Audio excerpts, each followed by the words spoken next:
Hey guys, and welcome back to this channel. In this video I'll be showing you guys how you can simply like clear your your search history on Spotify. Like, I don't know why you want to do that, but like this is how you can do it. Just select the search button.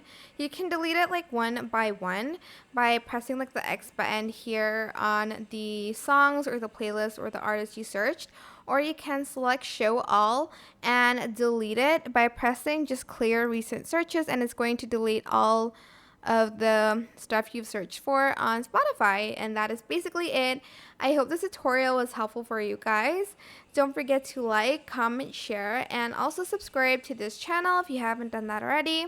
If you have any questions, just leave it in the comment section down below and I'll try my best to answer them all for you guys. Thank you so much for watching this video. Bye!